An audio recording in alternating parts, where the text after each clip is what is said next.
I've been working on supply chain innovation for a while, for a year or so now, and I found a couple of gaps. So I'm here to share with you my thought process, and also show a tool that I'm developing. To have a fancy name, I started off working on trying to understand what are the impacts of radical innovations in supply chain, and my purpose was to develop a tool that can be used to guide the assessment of the impacts, and then use it to communicate to others that are not from supply chain. So first off, I don't want to disappoint you, so I came dressed almost exactly the same as the flyer. I'm gonna go to the end of the story right now. I'm working on a book, okay, and what I want to do is actually try to crowdsource this book with ideas, okay. So this is how the book will look like, and I'm planning to have the list of contributors that provide ideas or cases or revised manuscripts or challenge me with in any way. To have them recognized on the book. So if you want to join in the effort, then let me know. So we are living in a crazy business environment. Technology is making things very crazy. Okay, and we were just talking about the Brazilian barbecue. Well, that's an Argentine barbecue. Okay. And fortunately, it's 8 a.m. in the morning, so I'm not putting you with this picture against close to lunch. But as you can see, we enjoy a variety of things. We enjoy different cuts. Now, that's the nicest picture that I was able to find of a vegetarian dish. Okay? Would you, I mean, if you guys are not vegetarians, would you eat that over a... Probably? I have a steak beside it. Yeah, I was thinking beside it. Yeah, there you go. I mean, would you eat this?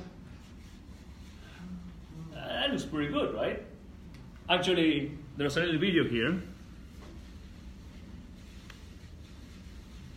Look at sizzling. Right? Beautiful char. That probably looks better than a vegetarian dish, right? Well, what if I told you that burger is not meat? Okay?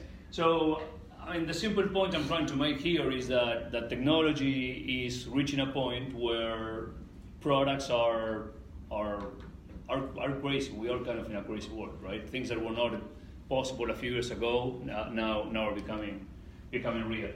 So I got this phrase from Ken Boyd.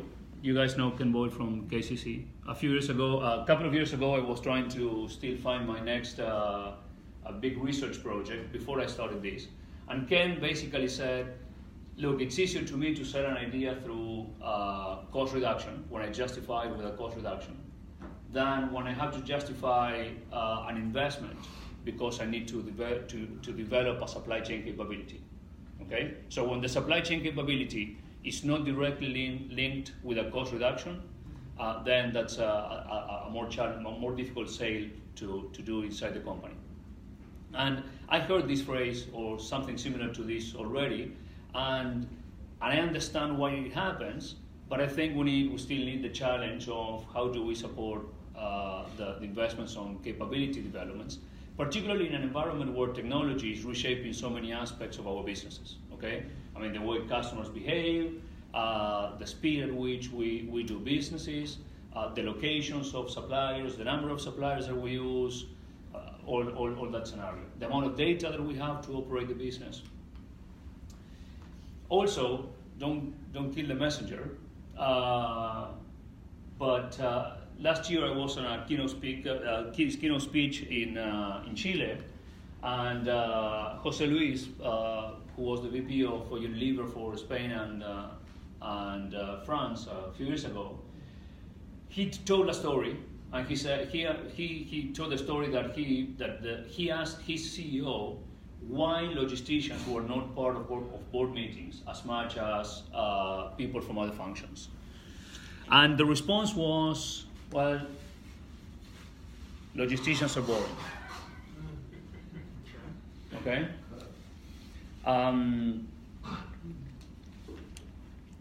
And the reason why, he said, you only talk about inventory, you only talk about trucks. Okay? So this word talk, the way we talk, okay, kind of resonated in me, and I got very attracted by the way we talk. Then I found phrases like this. Technology will force the reassessment of global markets and economies and industries in a scale never experienced before. Well, I started thinking, well, if this is partly true, then if the businesses are going, if economies are going to be reshaped, if industries are going to be reshaped, then businesses are going to be reshaped. And if businesses are going to be reshaped, then supply chains are going to be impacted somehow. How? I don't know, but they will be impacted. And I do know that the majority of our effort is focused on cost and service, which again, I'm not complaining, I understand why that happens, but I was receiving signals that we needed to incorporate an additional,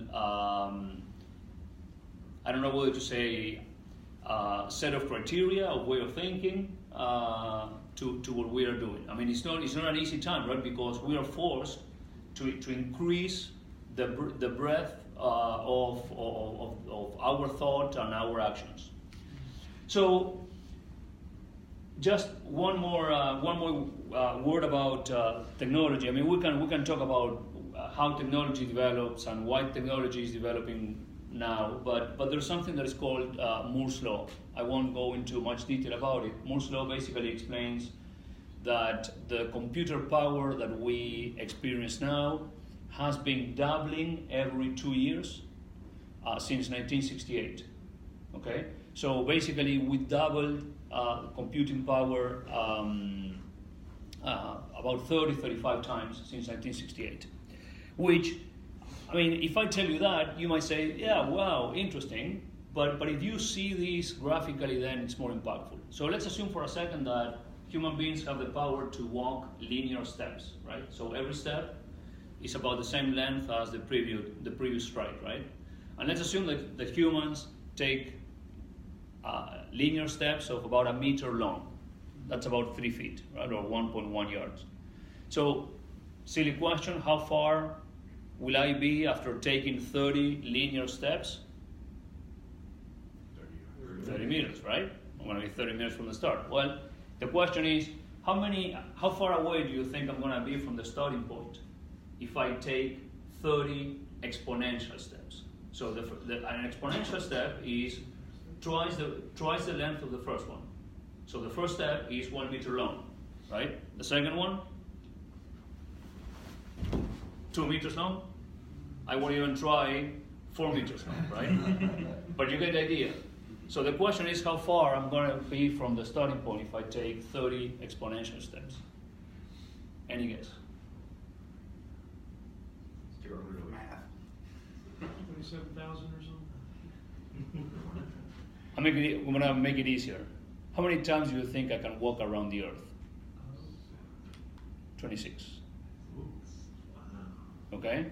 So just imagine how much computing power has increased. Okay? Now what's going on is that computing power is permeating every aspect of our lives. So it's permeating not only the NASAs of the world have the computing power, or the research labs of the world have the computer power, but also any research lab that any company has might be as well equipped as any other one. Okay, and that's permeating every aspect of our life, and we are connected to something all the time. Consequently, we are collecting data in a very new way all the time. So the thought process, I'm going to jump here a little bit, but I'm just going to show you the main steps in the thought process, and hopefully this could be the beginning of a further conversation. So I said, okay, so computing power is crazy. we are having crazy technological developments. Okay, just to name a few, we're going to have, there's something that's called CRISPR, where any of us on a personal computer can edit DNA, okay, with a little bit of knowledge. We're going to have beef that has never seen a cow other than by the DNA, and Memphis meat is about to hit the markets sometime this year. Okay, so we are experiencing things that are pretty crazy. So what I did is I started to list and try to understand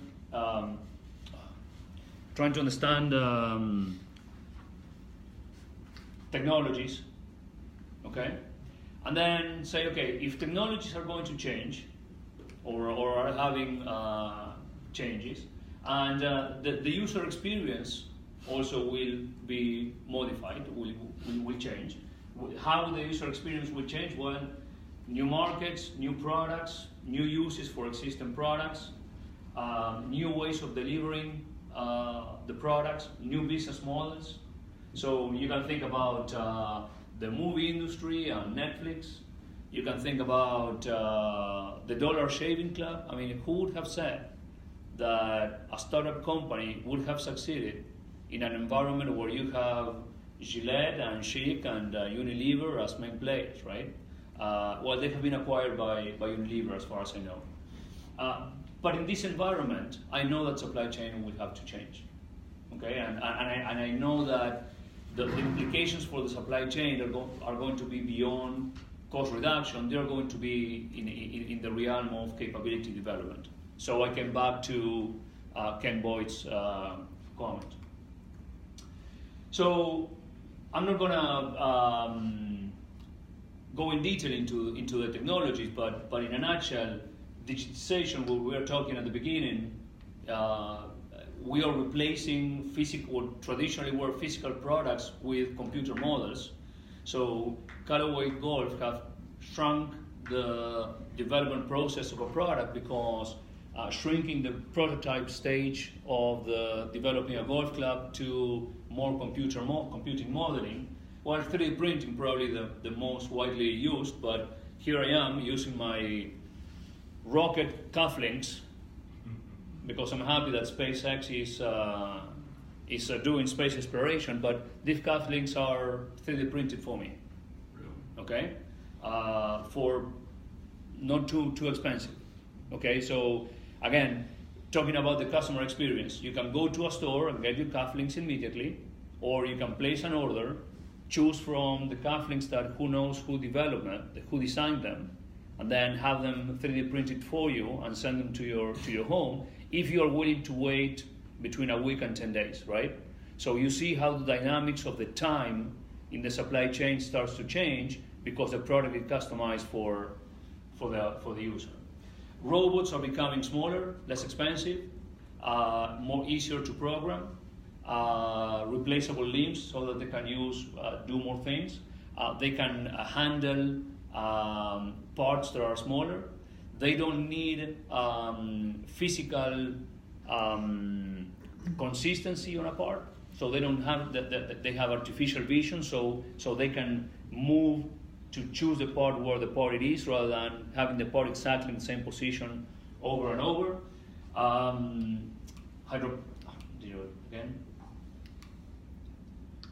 Hydroponics, I believe that hydroponics are going to replace the way we grow vegetables. That's a way more efficient way of growing vegetables. Again, I can go deeper into each technology, but let's make it short. I like this example. So I guess that you all like cheese.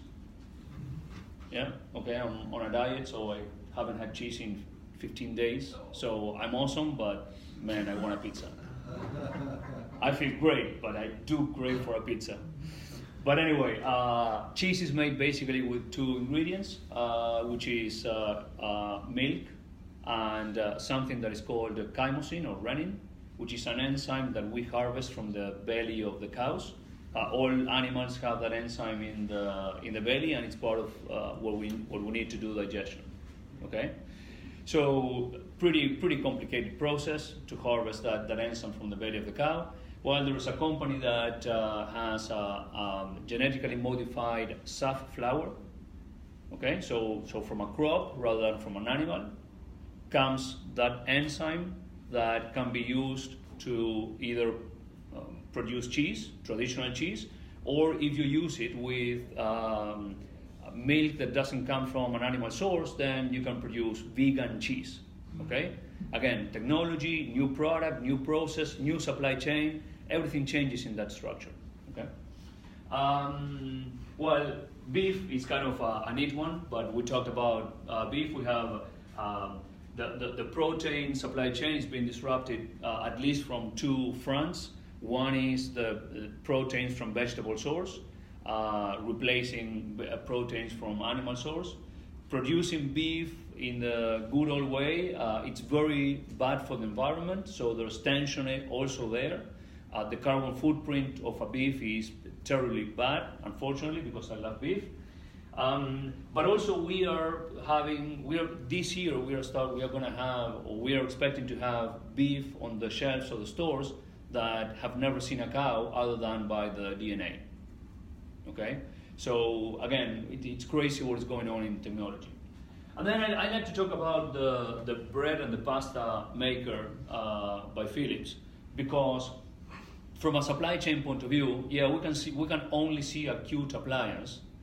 If you take a supply chain approach to understanding what's going on in that supply chain, humans are doing things that are kind of crazy. So I'm all for international logistics and importing and so on and so forth. However, we are shipping things around the world that probably we don't need to. Okay, and technology might be helping us to ship less things. So if you think about pasta, if you go to a store here in the US and you buy Italian pasta, Barilla, De Cecco, De Vita, Buitoni, any of the traditional Italian brands, pasta is basically made with eggs, flour, and water, right? So we are shipping around the world eggs, flour, and water. Well, they know how to do pasta better than I know, so I'd rather buy theirs. So it's a service, okay? However, think about bread. Bread also almost have the same components. We just add yeast and almost there, right? So you can see this as an appliance. What I see is actually manufacturing capability that is actually breaking up in 1,000 pieces or 1,000,000 pieces. And that manufacturing capability is moving away from a central location and is being spread around, moved closer to the end customer. Sebastian, when you first showed me this one time, we talked about the cyclical nature of demand. Yeah. If you think about, 60 years ago, we used to bring flour, water, eggs to the house and make those things. Sure. And now convenience made it to where we go buy those things in the supermarket. And now some kind of, I want to know where my food comes from kind of activity that occurs. And I'm now going to revert back to the old supply chain and bring raw materials in, create it on my countertop. Agree. There is, I would add an element there. It is convenience, but also it's knowledge. Yeah. Right? Because I like to cook, but I never messed with making pasta my own, and I know that I need to learn some things. So I have either I put the effort of learning, or I buy Barilla, which is pretty good. Yeah. Okay. So I think that in the pasta that we bring from Italy, we also bring knowledge in the package. Now, that knowledge is actually in the machine, okay? And as a matter of fact, I don't know what they're doing. If I were the Barillas of the world, then I would be thinking in the Keurig or Nespresso approach. I would say, look, here's the machine, you provide the eggs, the flour, and the water, and here's a little capsule. You get our knowledge. That you get either, the spices, the seasoning, the special trick, or something like that. But if you read this idea, the pharmaceutical industry, the fact that we all get the same dose of a medicine, okay? Because the average patient shows that that dose is the adequate. When you, me, he, she, I mean, we are all different. I mean, it's kind of crazy. I mean, no one is getting the right dose. That's what we know. Okay, so the customized medicine. So if you, well, I'm going to show you, but there is a general guideline of what is going to happen in general in all industries. We are moving to this. From my point of view, we are moving to a decentralization of manufacturing capability. We are moving manufacturing capability closer to the end customer. I guess that Amazon distribution network is already showing us that, right? That they're spreading smaller distribution centers all over the U.S. rather than having big ones concentrated in strategically in regions. So that trend seems to be present. And then the subscription model is another model a business model that is changing dramatically. Okay. So anyway, yeah, I came up with a list of things.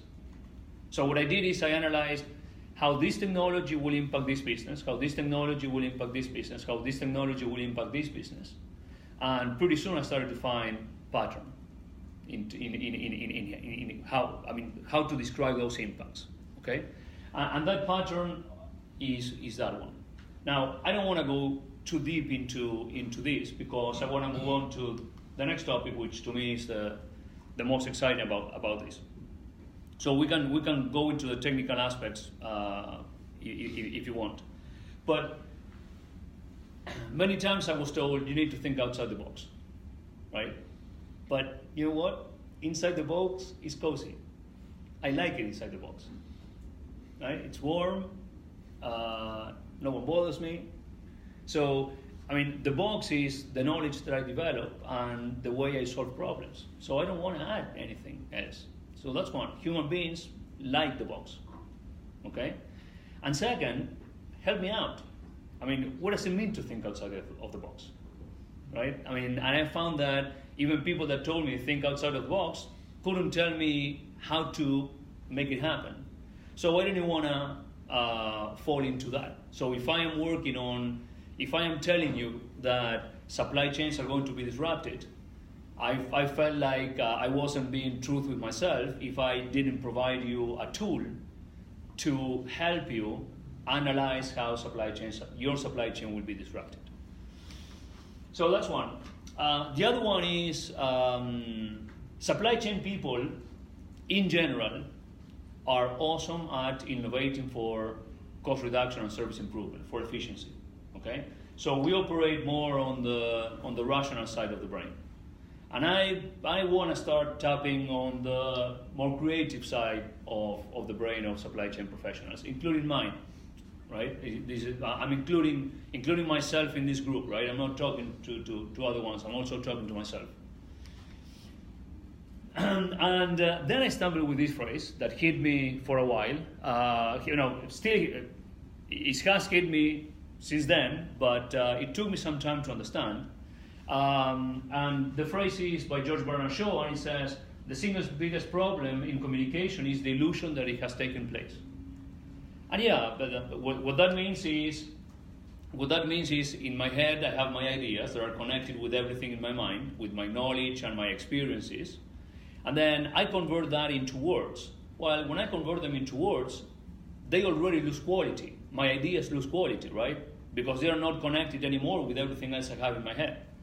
And then I share those words with you. Hopefully you listen to all of them, and then you connect them with your ideas that are different to mine, right? So the chances of communication are pretty low in general.